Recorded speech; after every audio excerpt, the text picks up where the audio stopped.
Eu coloquei para gravar, para a gente ficar com gravações. Eu não tenho essa opção aqui, né? Para mim não oferece essa opção. Tem. Você tem essa opção, sim. Tem um botãozinho vermelho aqui. Não, te colocando como administrador, aí você consegue fazer também. Tá? Só um minutinho. Não precisa, não. É só porque eu estou usando o computador aqui e aí me deu essa opção e eu queria só fazer uma experiência, mas deixa para depois. Eu quero aproveitar, agora são 6 horas e 18 minutos, então nós vamos começar às 6 horas e 25 minutos, tá? Vou pegar 5 minutinhos aí, para aproveitar. Eu acompanhei a discussão da questão dos desejos, né? Eu deixei o pessoal, fui acompanhando e deixei as meninas explorarem o campo, né? Sem interferir, porque às vezes eu interfiro e a discussão termina. E eu não, eu quis deixar, assim, ver, não é, o movimento, porque um dos nossos principais mestres espirituais na nossa, um dos nossos principais orientadores, nortes, né, da senda da devoção, Bhakti, o nome dele é Krishna Das Kaviraj. Kavi significa poeta, Raja, rei.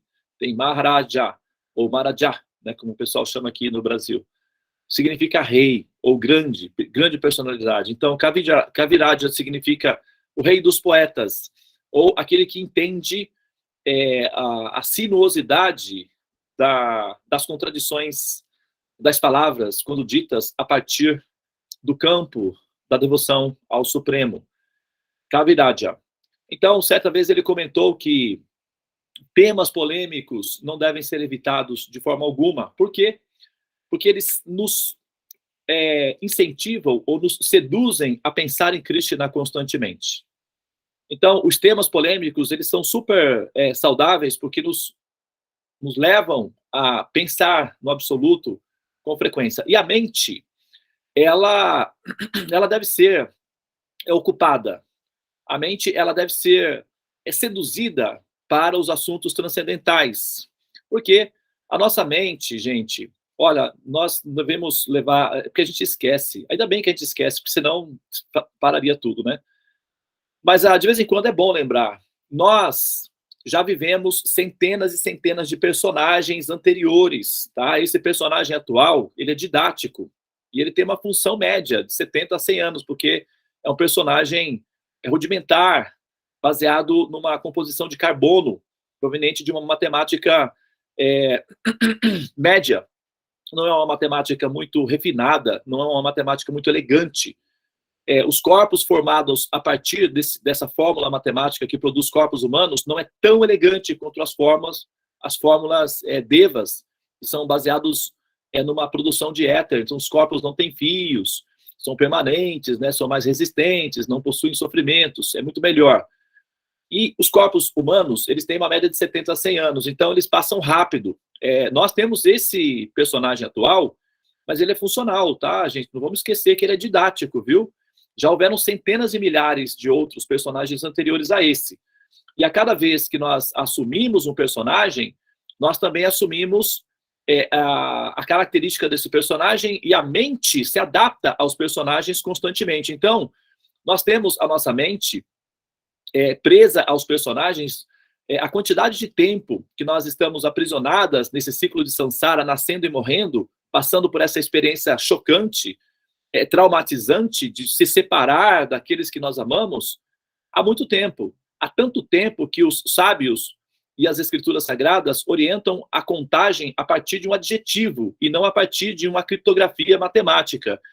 E para definir a quantidade de tempo que nós estamos aprisionadas nesse ciclo do samsara, eles adjetivam esse princípio matemático como sendo imemorial. Eles não usam número, usam um adjetivo para definir esse compasso do tempo, esse lapso do tempo. Eles chamam isso de imemorial. Em sânscrito é chamado de nityabhada, ou condição eterna de aprisionamento. E assim, ou traduzindo para nós aqui seria imemorial.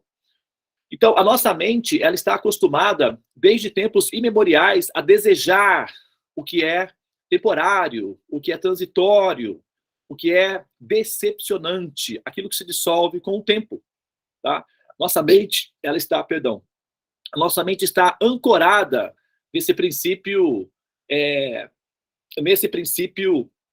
solúvel. E o resultado consequente disso é que os nossos desejos são, normalmente, na grande esmagadora maioria deles, 99%, eles são desejos que certamente nos levarão à decepção, tá? E à derrota. Porque nós desejamos coisas que estão destinadas a serem eliminadas com o tempo.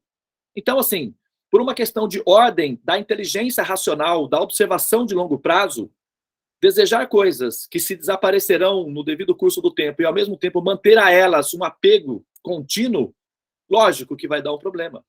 É evidente que vai dar um problema. Só que nós, como crianças, não queremos ver isso. Então, nós jogamos para debaixo do tapete o resíduo da equação, que é o fato de que nós estamos vivendo dentro de um ambiente que se dissolve. Isso produz medo, ansiedade, decepção, revolta. E, eventualmente, nós transformamos tudo isso em crítica a Deus. Ah, mas você está aí e não faz nada para resolver.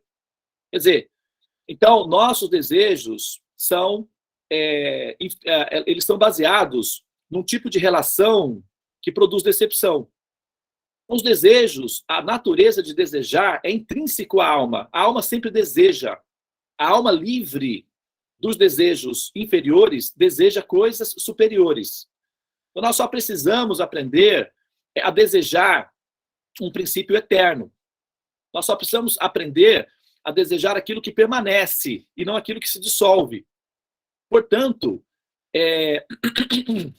nós temos que treinar a nossa mente para isso, tá? Então, o sadhana tem a função de treinar a nossa mente para aprender, reaprender a desejar, ou melhorar, refinar a nossa capacidade de desejar, e desejar princípios permanentes, que aí resolve o problema da decepção.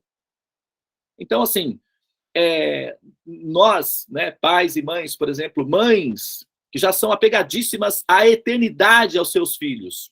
Então, o que vai fazer nessas condições? Eles vão se dissolver com o tempo. Então, a mãe, esse princípio mãe, vai sofrer muito. Então, uma das técnicas utilizadas para aliviar o sofrimento desse ser que já está em condição de vulnerabilidade é transformar esses princípios que são temporários em princípios eternos. Tá? E aí, pronto, o problema está resolvido.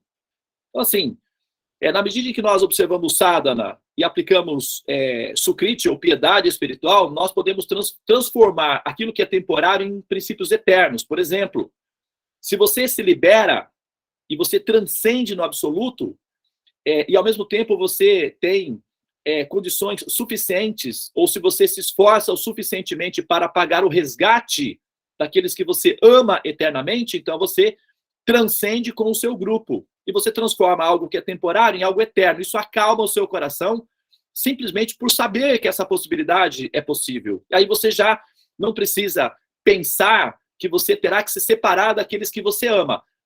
Tem uma condição. Você precisa se liberar. E liberar aqueles que você ama. Aí você pode transformar esse princípio no princípio eterno. É claro que vai haver algumas reformas. O corpo vai ser reformado. Mas o ser que você ama permanecerá com você eternamente, porque as almas são eternas, e você sempre se relacionará com almas. Então, você pode manter essas almas que estão ligadas a você agora, nesse momento, para a eternidade, caso você queira. Tem pessoas que não querem isso, mas aqueles que desejam podem fazê-lo. Como? Aumentando o potencial de sukriti, ou piedade espiritual, e libertar-se. O ser deve ser um ser liberto, ou liberado, para que tenha condições de liberar a outros, tá? Isso não é artificial. Para que você possa se liberar, para que você possa ter condições de libertar aqueles que você ama e transformar esse princípio temporário, que é causa de sofrimento, no princípio eterno e permanente, você tem que disciplinar-se a aprender a desejar apropriadamente. Para isso, sadhana. Então, sadhana não é uma religião que você reza, se esforçando muito para que dê certo no final, depois que você morrer. Não é assim que funciona. A liberação você já recebe em vida. Não é para depois da morte. É em vida. Você já experimenta a liberação em vida, você já se sente liberado em vida. A realização, a compreensão, a convicção, o vigyana da experiência da liberação é agora já. Todas as empresas de sucesso dão degustação para que você possa experimentar o produto antes. Né? O próprio YouTube oferece lá, você tem uma semana antes para experimentar o produto. Se você não quiser, você devolve. Todas as empresas de sucesso fazem isso. Porque só o Supremo deveria ser um capacitado administrador, que não seria capaz de oferecer um produto para que você experimente antes de tomar a sua decisão final. É um engano achar que você tem que morrer para experimentar o reino de Deus ou a liberação. Não é uma conclusão errada. Essa conclusão não é védica. Isso daí você aprendeu, sei lá, em outros lugares. Essa não é a conclusão védica. A conclusão védica é que você experimenta o reino de Deus em vida, o estado de liberação agora. Depois você decide se vai querer isso ou não.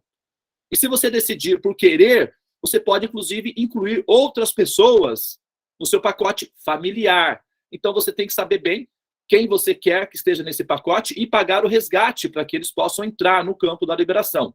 Então, você transforma um desejo inferior num desejo superior. Você faz uma atualização dos seus desejos. Os desejos fazem parte, é intrínseco à alma. A alma jamais vai deixar de desejar. Ela sempre vai desejar.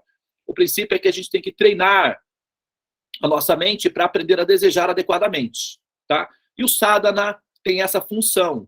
O sadhana é científico, é para curar a alma condicionada da doença da ignorância de continuar desejando coisas que vão fazer ela sofrer. É um tratamento. Então, é isso que a gente tem que lembrar, que isso é cura. Nós estamos nos tratando. Nós não estamos rezando para apaziguar um Deus bravo, que tem problemas psicológicos, que pode a qualquer momento mandar matar você, ou destruir você, ou a humanidade toda. Isso é mitologia que vem dos povos dos desertos. Eu sinto muito, eu não tenho culpa nenhuma de que as coisas foram apresentadas assim. Mas é bom a gente aprender a olhar as coisas do ponto de vista coerente. E o conhecimento védico tem essa prerrogativa de lidar com pessoas inteligentes, com capacidades de coerência e de bom senso.